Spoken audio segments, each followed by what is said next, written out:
Salut, c'est Jonathan. Et ce matin, je voudrais simplement t'encourager à changer ton fusil d'épaule. Tu sais, la vérité, c'est que pour beaucoup, change ton fusil d'épaule, c'est une expression, et ça restera au stade de l'expression. Parce que pour certains, eh bien, changer son fusil d'épaule, ça veut dire aussi changer de mentalité, changer d'attitude, changer de méthode. Et parfois, changer, eh bien, ça fait peur. Ok. Mais quand tu changes, les choses changent. Et je crois que c'est important que tu saches parfois te remettre en question. Et si c'est nécessaire et que tu vois que les choses que tu fais ne fonctionnent pas, eh bien, essaie de changer ton fusil d'épaule et vois ce que ça donne. Le principal, c'est le résultat. La Bible dit dans Luc chapitre 6 verset 31, faites pour les autres exactement ce que vous voulez qu'ils fassent pour vous. En fait, il faut que tu saches que pour que les choses changent autour de nous et dans la vie des autres, eh bien, il faut les aider. Et pour les aider, il faut se mettre à leur place.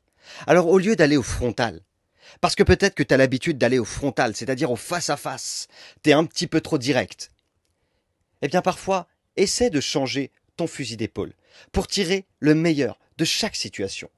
Je me rappelle d'une femme, d'une mère, qui était complètement désespérée par l'attitude de sa fille, parce que sa fille était loin de Dieu, parce que sa fille faisait des choses qui n'étaient pas à la gloire de Dieu. Alors, elle était dégoûtée, et elle disait, ma fille me dégoûte, je la vois sale, elle est dans le péché, et elle priait pour elle, mais rien ne changeait.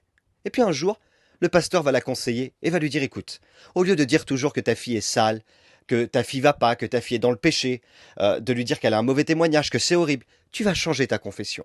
Et tu vas te mettre à prier pour elle. Et tu vas déclarer sur sa vie qu'elle est pure. Tu vas déclarer qu'elle est rachetée. Tu vas déclarer qu'elle est pardonnée. Tu vas déclarer qu'elle est rachetée par le sang précieux de Jésus. Et c'est ce qu'elle a fait.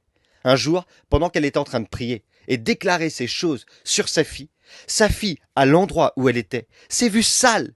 Et elle a commencé à pleurer, pleurer de repentance. Elle a couru, elle est partie chez sa mère. Et elle a dit, maman, maman, tout a changé. Je me suis vue sale. Elle s'est vue sale parce que sa mère l'a déclarée pure.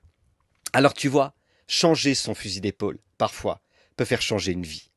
Je vais te donner quelques petits conseils ce matin. En regardant ta position, parfois tu verras que ça ne marchera pas. Il n'y a pas de résultat. Alors ne t'entête pas.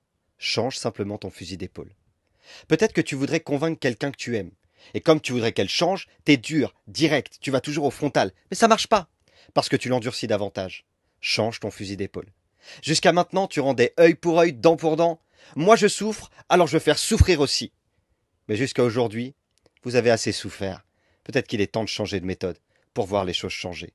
Change ton fusil d'épaule. Je sais, c'est pas facile. Mais ce qui est important, ce n'est pas la méthode, c'est le résultat. Mais il faut être honnête. Pour obtenir un résultat différent, parfois, eh bien, il faut changer de méthode. À toi de voir ce matin où tu en es. Et si jusqu'à aujourd'hui ce que tu fais ne marche pas, change ton fusil d'épaule. Et n'oublie pas, Dieu a mis son potentiel en toi.